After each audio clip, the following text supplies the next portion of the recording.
Alors, bonjour à vous. Nous en sommes donc à peu près à la 20e séance sur l'Apocalypse et on en est qu'au chapitre 8. Et on va essayer de continuer. Donc ici, on en était arrivé à 8, 9, enfin 8, c'est-à-dire les trompettes, dans les trompettes aux effets négatifs, c'est-à-dire à des effets de plaie, comme dans les plaies d'Égypte, non pas pour punir, mais pour révéler les choses telles qu'elles sont finalement, selon le plan de Dieu. Donc des plaies qui sont des manières de dire au diable et à ses esclaves, c'est-à-dire à cette Babylone, si vous voulez, ou Égypte de ce monde, laisse partir mon peuple, les chrétiens, pour qu'ils aillent me servir. Ils n'appartiennent pas à ce monde et au prince de ce monde, mais à Jésus. Et on avait cité Irénée, qui était une belle citation notée par un auteur qui s'appelle Prigent, qui a fait un beau commentaire sur l'Apocalypse. Tout l'exode du peuple hors d'Égypte sous l'action de Dieu fut une figure et une image de l'exode de l'Église hors des nations. Ces nations subiront ces mêmes plaies dont jadis l'Égypte seule fut frappée. Donc, pour dire, sur le thème des plaies d'Égypte, il y a l'idée de dire « laisse les chrétiens être chrétiens ». On va dire « laisse les chrétiens me servir ». Et donc, c'est pas facile dans ce monde, puisqu'il y a une opposition, justement, entre la christianophobie, comme on dit. Il n'y a pas que ça, mais il y a aussi ça pour dire vous n'avez pas, en gros, le droit d'être chrétien. Bon, c'est un peu rapidement dit, mais les plaies donc servent à la libération des justes, c'est-à-dire à la libération de l'esclavage d'Égypte, et malheureusement à l'endurcissement des autres, c'est-à-dire ceux qui refusent de se convertir. Et c'est, on l'avait dit, une des clés de lecture essentielles de ces plaies, de ces trompettes, c'était la fin du chapitre 9, où on dit que malgré toutes ces plaies, les hommes ne se sont pas convertis. Et qu'effectivement, c'était l'intention, pour dire, de Dieu, de faire en sorte que les hommes cessent d'être des idolâtres et cessent leur meurtre, leur sorcellerie, leur débauche et leur rapine. Donc là, c'est la fin du chapitre 9, c'est 9, verset 21. Donc c'est, pour dire, la clé de lecture, c'est-à-dire il faudrait abandonner votre inconduite. C'est ça le rôle des plaies. C'est pas pour punir, c'est pour révéler les choses telles qu'elles sont et dire il faudrait vous convertir. On avait dit aussi qu'il y avait, dans les 7 plaies, il y en avait 4 plus 3. Ça tombe bien. Donc 4 qui sont plutôt terrestres et cosmiques, et 3 qui sont plutôt terrestres, enfin humaines, au sens des hommes qui sont terrestres. On avait déjà déployé, enfin j'avais déjà un peu développé ça. Et puis aussi on avait dit donc que les plaies sont partielles pour l'instant, que sont encore des avertissements, et qu'on aura un autre chapitre, au chapitre 16, pour que les plaies, on peut dire, deviennent plus totales et que finalement il y aura une chute totale de Babylone, au chapitre 17-18. Et un monde nouveau qui est déjà là et qui est encore à venir. Donc 8, je reprends. Le deuxième ange sonna, alors une énorme masse embrasée, comme une montagne, fut projetée dans la mer, et le tiers de la mer devint du sang. Il périt ainsi le tiers des créatures vivant dans la mer, et le tiers des navires fut détruit. Et je continue aussi avec le verset 10.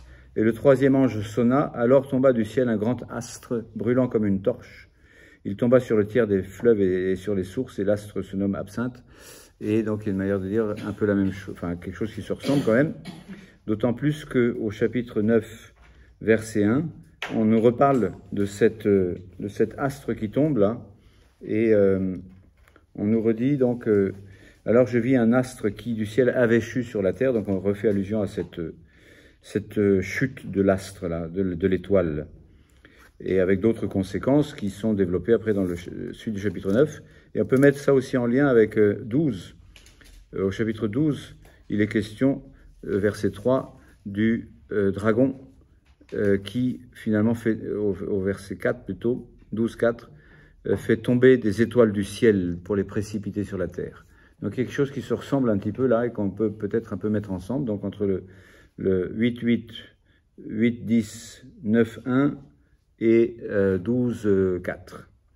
On peut les dire qu'il se passe quelque chose qui se ressemble un petit peu ici. C'est sans doute pas toujours la même chose, mais c'est à relier quand même. Donc on avait dit aussi que il y avait, donc je reviens au 8-8 là, alors une énorme masse embrasée comme une montagne embrasée si vous voulez, donc c'est une image, puisque c'est pas exactement une montagne embrasée, c'est comme une montagne embrasée, donc qui tombe du ciel dans la mer, bon, et qui provoque sans doute une explosion, en tous les cas c'est pas ce qu'il dit, mais en tous les cas ça va faire du sang. Donc le tiers de la mer devint du sang. C'est-à-dire que ça fait mourir, on peut dire, un tiers des animaux marins et des navires, on nous dit. C'est-à-dire du côté, donc, oui, cosmique ou animal, mais aussi humain.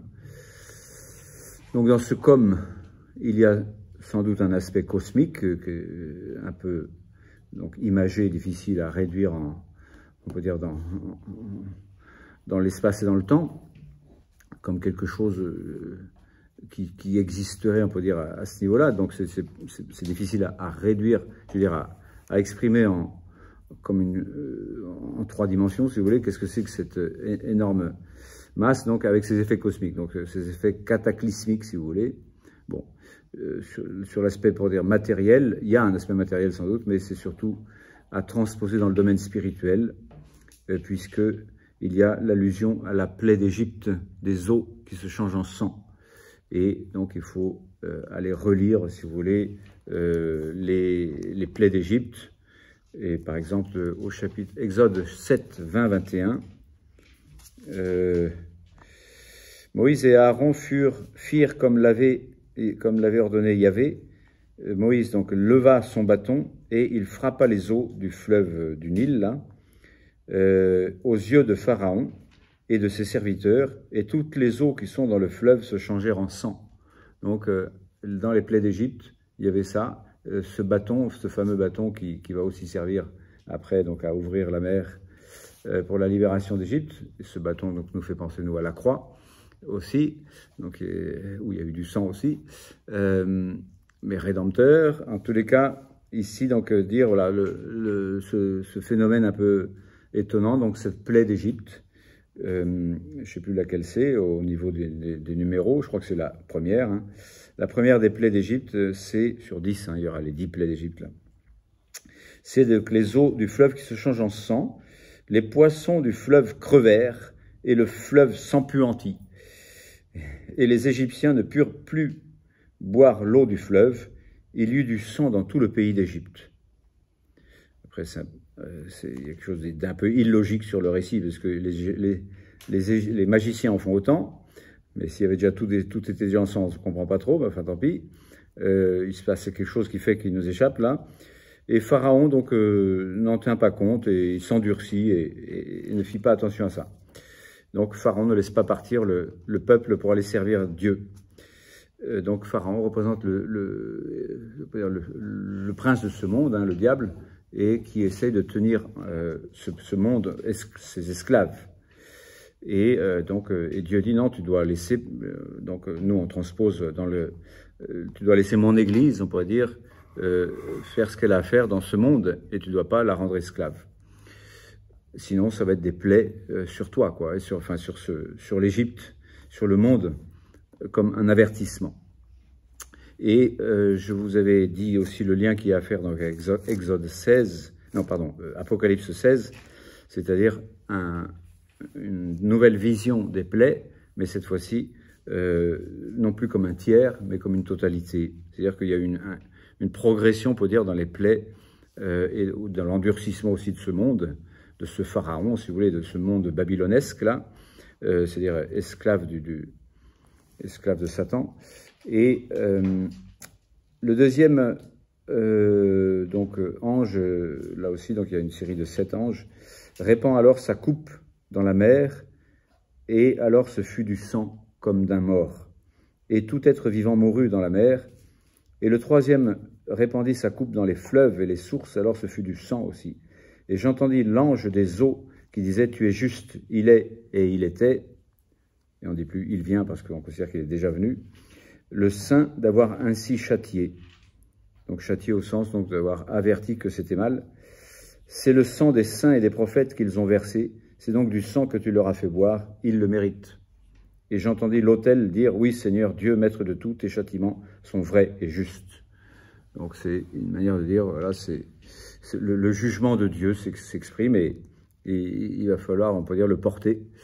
Les hommes ont versé du sang à cause, on peut dire, de la violence, à l'obéissance, on peut dire, de Pharaon. Comme Pharaon avait dit, par exemple, vous tuez tous les premiers-nés masculins, vous les balancez dans le fleuve. Et donc, on peut dire, il y a quelque chose de ça dans notre monde aussi. Vous tuez tous les inutiles. Donc, c'est ce qui se passe aujourd'hui, donc avec des lois iniques qui se permettent, donc, depuis 50 ans, l'avortement, et depuis, encore en pourparler, l'euthanasie. Donc, ils versent du sang. Tu leur feras boire du sang. C'est juste. Ils le méritent. Donc, c'est un petit peu dur à gober, mais enfin, il y a quelque chose de ça quand même aussi à adapter à notre temps, on va dire appliquer, actualiser la parole de Dieu. Donc une image, je disais, une espèce de montagne embrasée, jetée des cieux, jetée dans la mer, et finalement, donc ça ressemble à la condamnation des anges.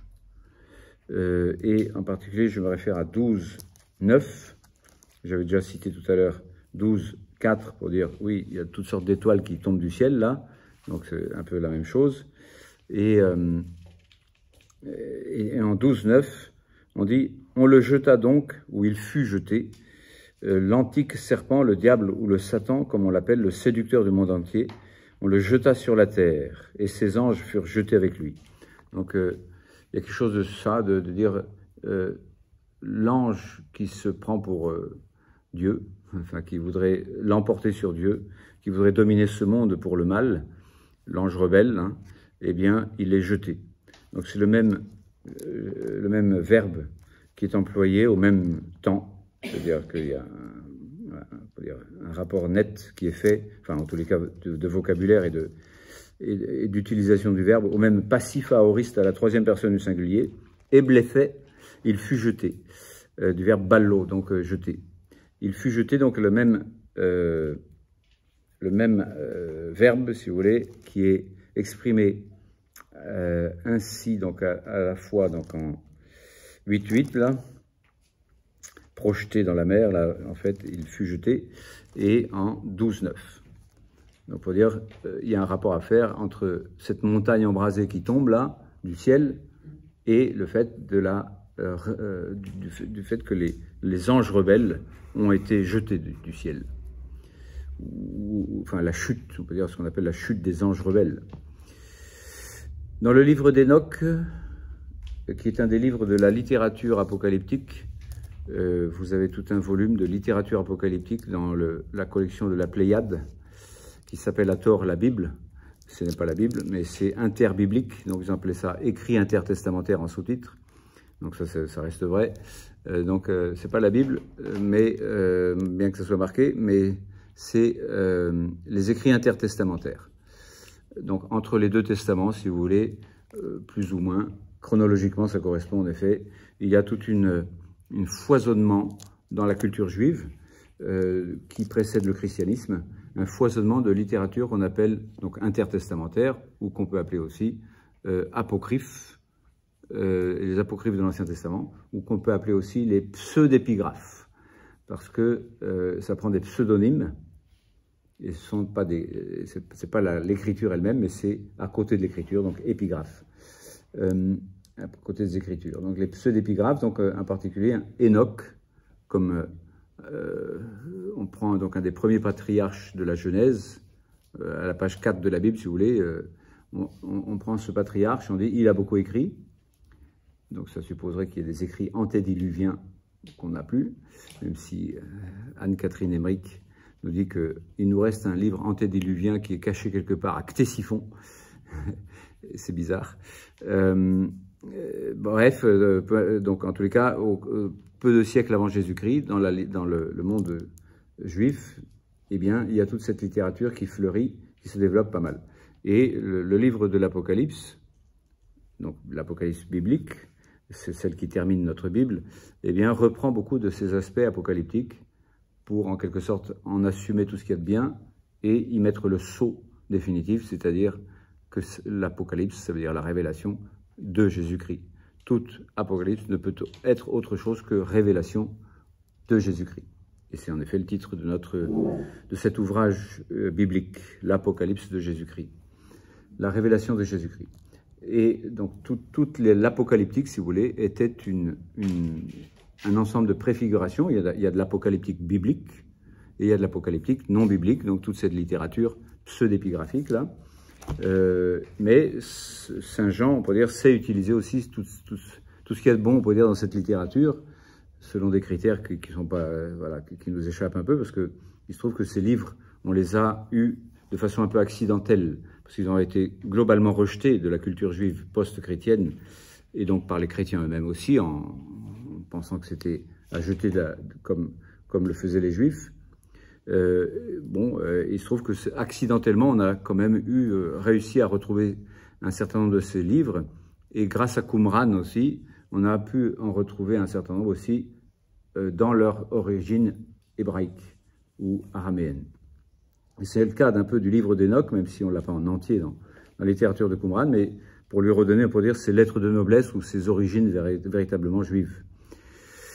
Donc, dans le livre d'Enoch, un des livres de la littérature apocalyptique juive qui s'est développé entre le 4e siècle avant Jésus-Christ et le 1er siècle chrétien, durant le 1er siècle chrétien, disons, puis après couperet total, rejet total de toute cette littérature, de tout Apocalypse et de toute, on peut dire, révélation christique dans la littérature rabbinique, il y a un rejet comme étant dangereux, parce que ça n'a fait que leur apporter la destruction de l'an 70 et de l'an 135. Donc, définitivement, ils ont rejeté tout cela. En 1 Enoch 18-13, je vous lis, donc Enoch décrit ce qu'il voit, parce que c'est tout une apocalypse, donc une révélation, et il est censé voir toutes sortes de choses, et il les décrit. J'ai vu 7 étoiles comme de grandes montagnes embrasées, à cause de leur péché de rébellion contre Dieu. Donc, c'est pas que la citation. Hein. J'ai vu 7 étoiles comme de grandes montagnes embrasées, ça c'est la citation. Après, un petit peu plus loin, il dit que c'est effectivement à cause de leur rébellion contre Dieu, à cause de leur péché. Donc, ce sont des anges déchus. Et en effet, il y revient en 1 Enoch, on dit 1 Enoch ou Enoch tout court, parce que finalement, il n'y a pas... Ça, c'est des décomptes un peu compliqués. Donc, ceux des anges déchus en 21.3, Enoch, donc, il faut savoir aussi que le livre d'Enoch, il y a un verset qui est cité dans la Bible elle-même. Donc, il est à prendre en considération, on peut dire un petit signe indicatif pour dire, ce livre d'Enoch, même s'il a été, on peut dire, remanié de façon qui n'est plus fiable maintenant, il se trouve que le livre de Jude, le petit livre de Jude, ça fait juste une page, hein, mais c'est quand même un des livres bibliques, cite le livre d'Enoch comme étant inspiré. Donc, pour dire, voilà, ce livre est inspiré. Pour dire voilà qu'on peut aussi s'y référer, que sans doute pour Saint Jean qui écrit l'Apocalypse, ce livre, pas tel qu'on le connaît maintenant, mais tel que lui le connaissait peut-être, eh bien, était peut-être inspiré, peut-être enfin, sans pourtant faire partie du canon ou pas, enfin on ne sait pas trop. Il fait dans la littérature, enfin dans la tradition chrétienne, chez les Éthiopiens, il fait partie des livres inspirés, il fait partie de la Bible.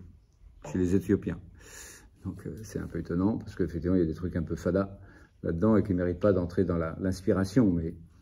Mais voilà, c'est quand même, voilà, il a été proche, on peut dire, la grâce, on peut dire, de faire partie des livres inspirés, l'a frôlé. Mais il est passé à côté. C'est un peu compliqué ce que je vous dis là, mais enfin, en tous les cas, dans l'histoire, c'est l'histoire du canon, ça reste assez une histoire complexe, même si donc, ça a été établi dans l'Église, voilà, de fait, puis de droit. Donc, en 21.3, donc de 1 Enoch, là, j'ai vu 7 des étoiles du ciel qui avaient été précipitées et enchaînées, pareil à de grandes montagnes, et qui brûlaient dans le feu. donc des grandes montagnes embrasées là aussi. Et encore en 108.4, parce que ça fait 108 chapitres, un Enoch, donc c'est gros, mais ça a été justement une espèce de boule de neige qui a ramassé un peu tout. Là, j'ai vu comme des montagnes embrasées se rouler et s'agiter en tous sens. Et l'ange dit à Enoch, cet endroit, là où sont, donc c'est là que sont jetés les pécheurs, les impies, ceux qui font le mal et pervertissent ce que le Seigneur a dit par la bouche des prophètes. Donc il s'agit de la description d'une chute spirituelle, et non pas d'un phénomène uniquement climatique, volcanique ou météoritique. C'est vraiment donc des gens, des anges, on pourrait dire des êtres célestes qui sont condamnés comme des pécheurs, des rebelles. Donc on peut dire c'est la chute des anges qui est exprimée plus ou moins ici, même si c'est pas très clair. Et je me réfère aussi à Jésus lorsqu'il cite, lorsqu'il dit, donc c'est dans Saint Luc, je n'ai pas noté la référence, mais je vais vous la retrouver rapidos. C'est au chapitre 10 de Saint Luc. 10-18, quand les apôtres reviennent joyeux d'avoir évangélisé et aussi d'avoir chassé les démons. Même les démons nous sont soumis en ton nom, donc ça les épate. Et Jésus leur dit, je voyais Satan tomber du ciel comme l'éclair. Et pour dire à vous aussi, je vous donne le pouvoir de fouler aux pieds les démons. Et je voyais, ça, donc je voyais, c'est un verbe, c'est particulier d'avoir mis un imparfait à cet endroit-là, lorsque Jésus dit, je l'ai toujours vu, quoi. Je voyais donc de toute éternité Satan tomber du ciel comme l'éclair. Donc là, il a été foudroyé par Saint Michel qui lui a dit, mais qui est comme Dieu? Tu te prends pour qui là? Ça va pas, non? À la fois qui est comme Dieu au sens de gloire à Dieu, ben, super, enfin un cri de louange à Dieu, et en même temps un cri de condamnation. Personne n'est comme Dieu. L'embrasement donc est une représentation d'une chute infernale, on peut dire dans le feu infernal. Voilà. Et le tiers de la mer devint du sang, donc comme pour la plaie d'Égypte, comme un juste jugement, comme on vient de lire en Apocalypse 16:6, car ils avaient massacré les premiers-nés.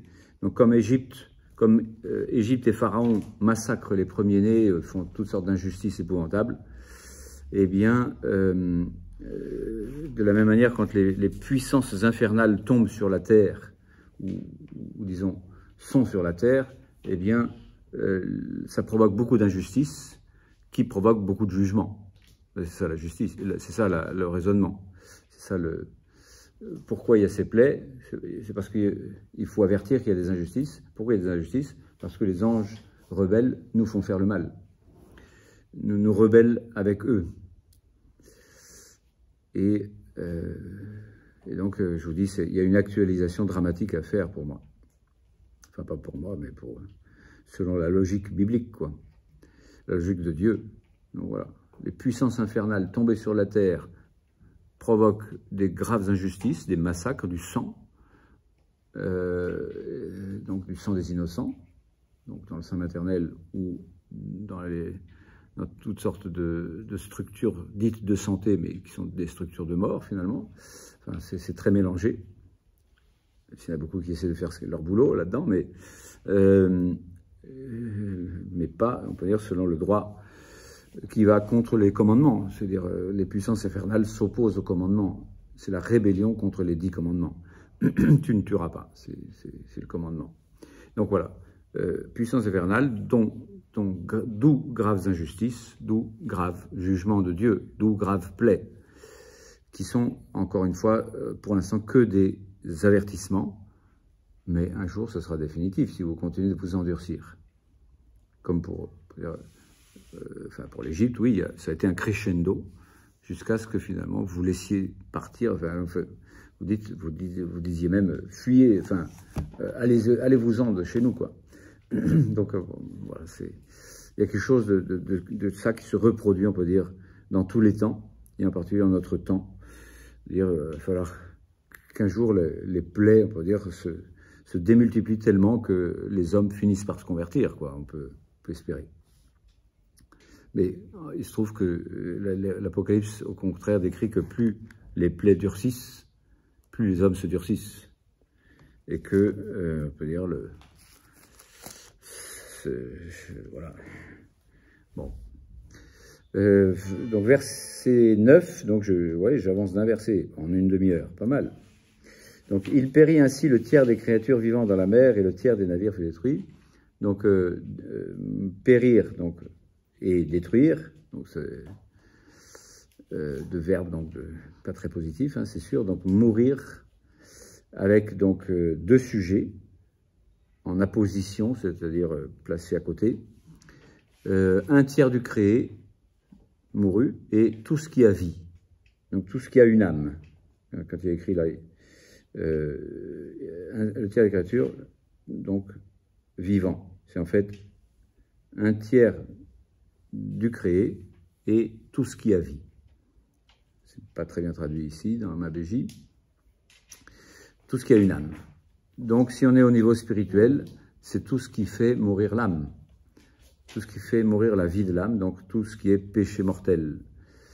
Et tout ce qui est péché mortel conduit à la seconde mort, qui est la mort éternelle, qui est décrite, il en est question plusieurs fois dans l'Apocalypse, et en particulier au chapitre 20, verset 6, vous avez la description de la seconde mort. La seconde mort n'a pas de pouvoir sur eux, enfin sur ceux qui... Voilà, mais, donc c'était un petit peu avant.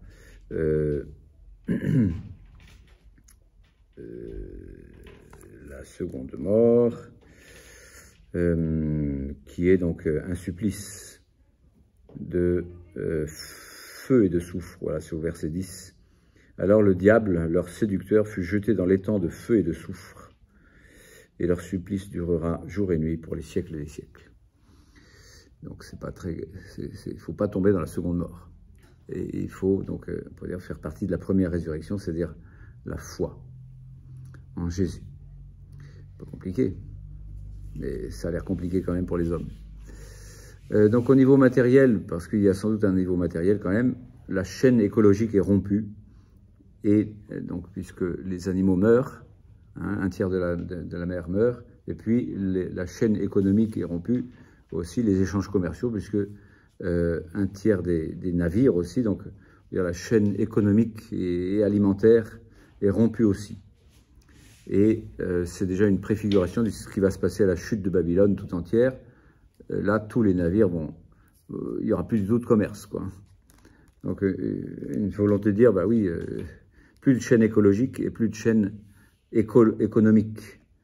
Et donc, plus de chaîne, enfin, catastrophe humanitaire aussi. Genre famine, ou truc comme ça, quoi. Bon, ça c'est... on en était donc à la deuxième trompette. Et ça ne va pas s'améliorer avec les trompettes suivantes. Donc je passe à la troisième, versets 10 et 11 de ce même chapitre 8. Donc je les ai déjà lus tout à l'heure, je relis quand même, enfin j'ai pas lu tout entier. Le troisième ange sonna, alors tomba du ciel un grand astre brûlant comme une torche, donc c'est un petit peu le même scénario si on veut. Il tomba sur le tiers des fleuves et sur les sources, donc il ne tombe pas tout à fait au même endroit, mais presque. L'astre se nomme absinthe, donc on lui donne un nom quand même. Le tiers des eaux se changea en absinthe, et bien des gens moururent de ces eaux devenues amères. Donc on comprend que cette absinthe est une amertume empoisonnée, quoi, qui fait mourir. Alors, crescendo, donc dans les jugements de Dieu, donc crescendo dans les avertissements et dans les effets négatifs ou de plaie, si vous voulez, pour un monde qui ne veut pas de Dieu et qui persécute, qui essaie de rendre esclaves, si vous voulez, de corrompre ceux qui sont de Dieu. Comme aujourd'hui, par exemple, on va dire, ceux qui sont pro-vie, ce sont eux les méchants. Et qui deviennent donc hors la loi. Et c'est eux les criminels, quoi. Hein. Ceux qui sont pro-vie sont les criminels, ceux qui sont pro-mort sont les gentils. Bon, quelle perversion. Donc voilà, ce monde perverti, donc il y a forcément un crescendo pour dire, mais vous allez comprendre un jour que le bien c'est le bien et le mal c'est le mal, qu'il ne faut pas les pervertir, il ne faut pas appeler le mal bien et le bien mal. Sinon, vous obtenez de plus grandes plaies. Donc la grande étoile qui tombe du ciel, donc même idée que précédemment, peut-être plus explicite pour désigner celui qui était le porte-lumière de Dieu, la plus grande étoile, on peut dire, du ciel, qu'on appelle donc l'étoile du matin dans certaines traductions grecques, enfin dans la traduction grecque et latine, d'une expression qui en hébreu donc ne rend pas comme ça, mais en fait la première étoile du matin dont il est question, si vous voulez, là je vous cite deux passages de la Bible qui sont Isaïe 14, 9, 15 et Ézéchiel 28, 12, 19. Il se trouve que ces deux passages décrivent la chute d'une étoile.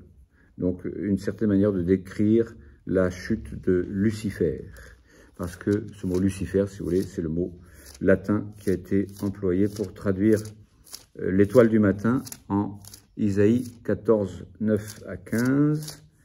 Alors, je vais le relire. En bas, le Sheol, donc l'enfer, si vous voulez, a tressailli à ton sujet pour venir à ta rencontre. Il a réveillé pour toi les ombres, tous les potentats de la terre. Il a fait lever de leur trône tous les rois des nations, au Sheol, bon. Tous prennent la parole pour te dire, toi aussi, tu es déchu comme nous, devenu semblable à nous. Donc, infernal, quoi.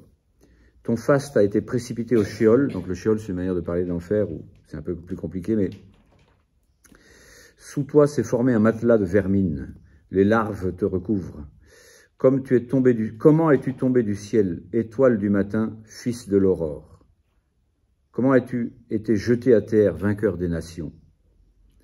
Toi qui avais dit dans ton cœur, j'escaladerai les cieux, au-dessus des étoiles de Dieu, j'élèverai mon trône. Donc, I am the most perfection, au-dessus de toutes les autres étoiles de Dieu, je suis the number one. Tu avais dit ça dans ton cœur. J'escaladerai les cieux, je me mettrai au-dessus de toutes les autres perfections de Dieu, les autres étoiles de Dieu.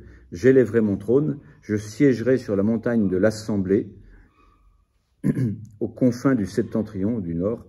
Je monterai au sommet des nuages, je m'égalerai au Très-Haut. Donc c'est le péché de Lucifer, ça. Donc, sachant que le mot Lucifer, donc si vous voulez, il est dans le mot étoile du matin ou dans le mot fils de l'aurore, après tout, je ne sais plus. Mais tu as été précipité au Sheol, dans les profondeurs de l'abîme. Et donc, c'est sûr que ce texte, donc, il a un aspect historique aussi, ça décrit, on peut dire, la chute d'un tyran, mais à travers ça, donc, il y a toute une lecture spirituelle qui n'est pas difficile à faire, comme on vient de la faire, simplement en lisant le texte. C'était pas compliqué. Et donc, jusqu'au verset 15, donc ça m'ira pour aujourd'hui, même si ça continue un peu sur le même style, pour dire, voilà, tu étais une perfection super chouette, et tu es devenu une charogne. C'est ce qu'il dit un petit peu plus loin. Et en Ézéchiel 28, 12, 19, vous avez à peu près le même thème, exprimé en termes plus ézéchiéliens que isaïen, comme on vient de dire Isaïe. Voilà, Isaïe est un petit peu efficace dans sa description, dans sa manière imagée de parler, tandis que Ézéchiel est plus discursif et décrit différemment. Ézéchiel 28, 12, 19, là aussi, sous aspects historiques de destruction du tyran de Tyr, de la ville de Tyr. Donc, tu étais un modèle de perfection, plein de sagesse, merveilleux de beauté. Tu étais en Éden, au jardin de Dieu, donc tu étais au paradis de Dieu, quoi. Toutes sortes de pierres précieuses formaient ton manteau. Et donc on décrit les pierres précieuses. Donc toute description de toutes les merveilles, on peut dire, de ton apparence. Tout cela fut préparé au jour de ta création. Toi, j'avais fait de toi un chérubin protecteur aux ailes déployées. Tu étais sur la sainte montagne de Dieu. Tu marchais au milieu des charbons ardents, c'est-à-dire les séraphins, qui veut dire donc ces charbons ardents.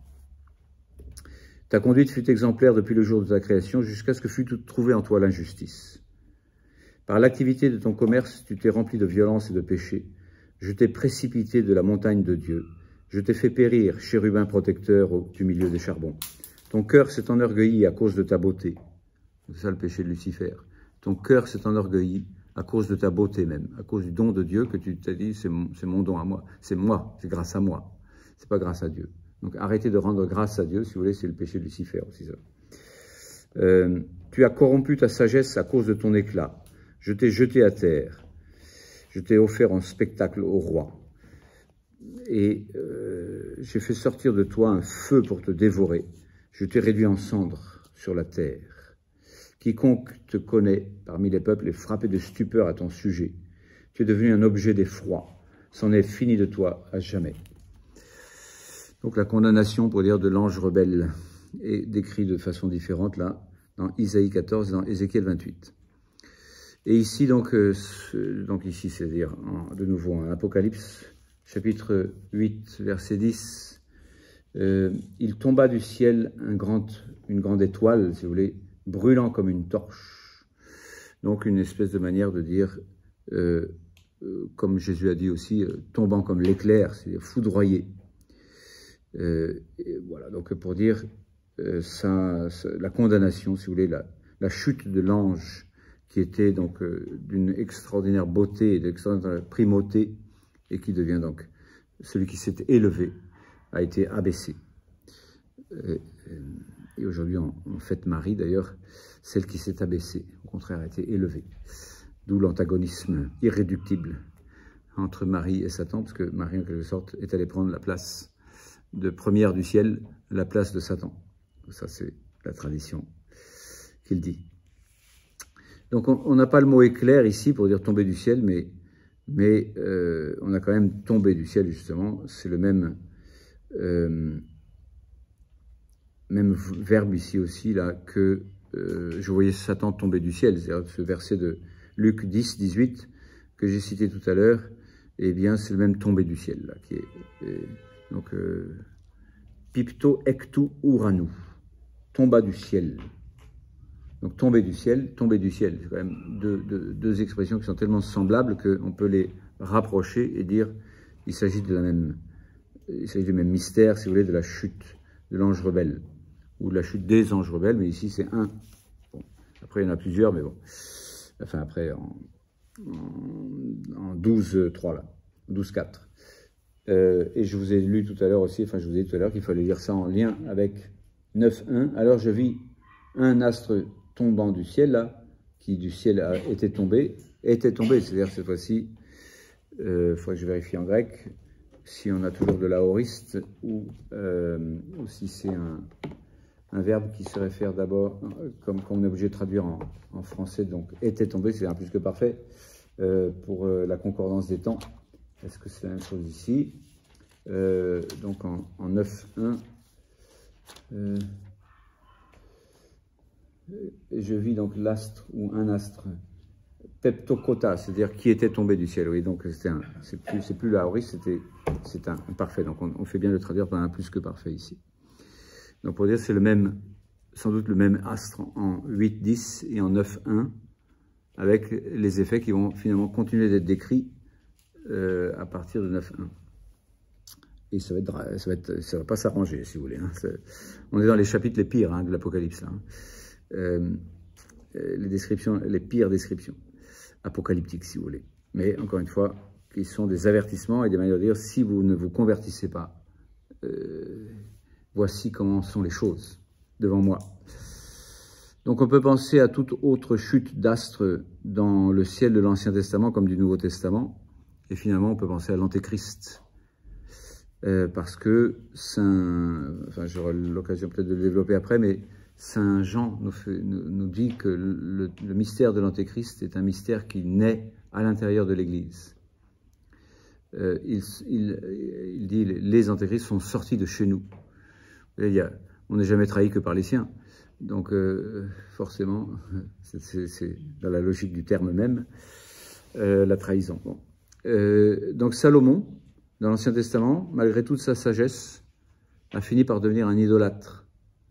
Grand mystère aussi de ce gars qui avait reçu de tellement grands biens et qui avait bien démarré, si vous voulez, dans sa jeunesse, quand il a son songe à Gabaon, quand il rend justice, etc., quand il écrit des proverbes, parce qu'on dit qu'il a écrit beaucoup de proverbes et que donc le livre des proverbes vient de lui, quoi, et que après il y a peut-être des pseud'épigraphes là aussi pour d'autres livres plus récents, mais attribué à Salomon. En tous les cas, on nous décrit qu'effectivement, il avait à peu près 800 concubines, et que, en gros, c'est pas tellement ça le problème, c'est qu'elles n'étaient pas juives. C'est ça le problème, et que donc elles l'ont porté à l'idolâtrie. Donc évidemment, il y a le problème quand même. Bref, mais aussi donc de dire voilà, il est devenu idolâtre. Il a fait construire des édifices, pour dire à d'autres dieux que Yahvé.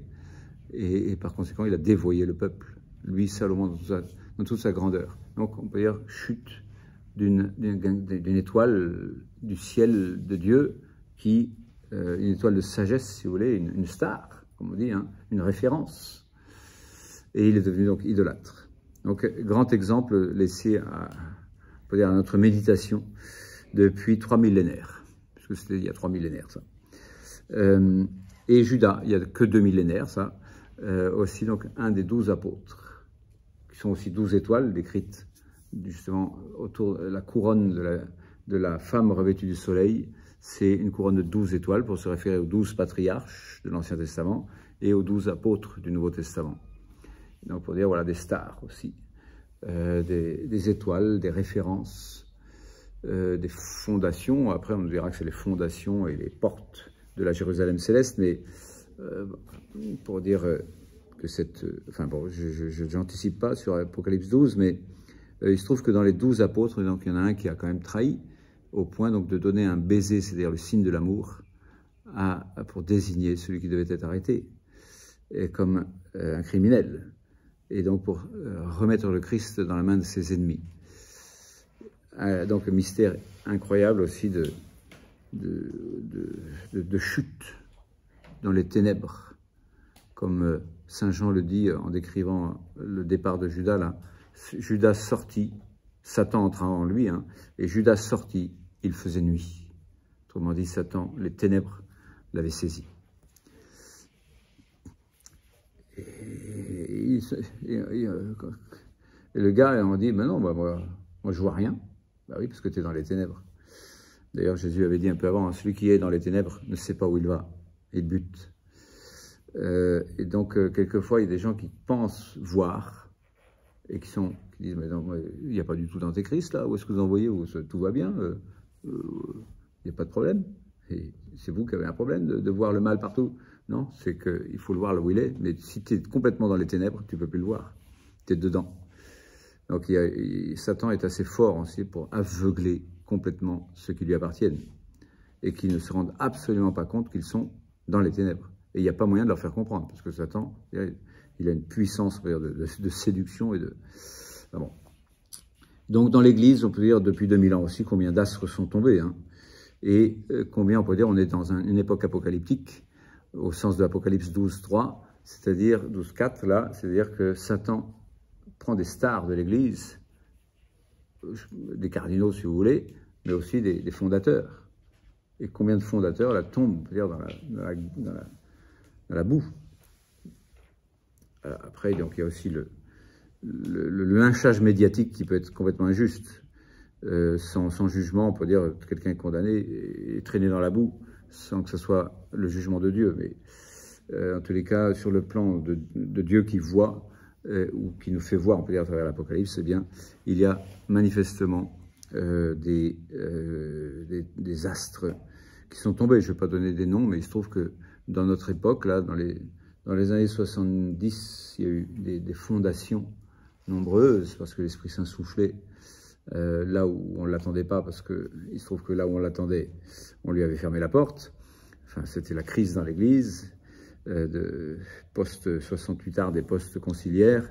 Donc il y a beaucoup de crises, et donc l'Esprit Saint soufflait. Mais il se trouve que c'est pas parce que l'Esprit Saint souffle que tu deviens gracieux. C'était des grâces qu'on appelle gratis datées, et non pas des grâces gratum faciens.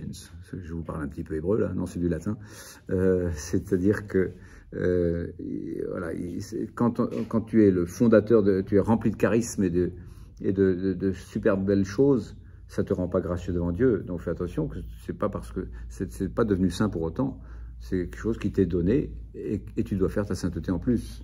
Et avec d'autant plus de danger que justement ces grâces te font croire que tu es déjà saint.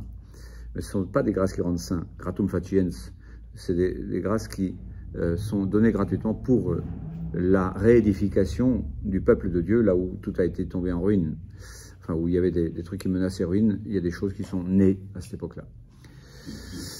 Bon, et je continue sur ce commentaire, donc cette chute-là terrible, hein. Prigent, donc le commentateur que je vous citais, un des commentateurs de l'Apocalypse en français qu'on possède, donc Prigent il s'appelle, ça a déjà 20 ans, hein, 20-25 ans maintenant son commentaire. Il dit c'est un signe extraordinaire de la fin. Cette chute de l'ange est un signe extraordinaire de la fin. Donc on peut dire c'est eschatologique, ça regarde la fin, mais on peut dire c'est pas seulement la fin, parce que c'était au début.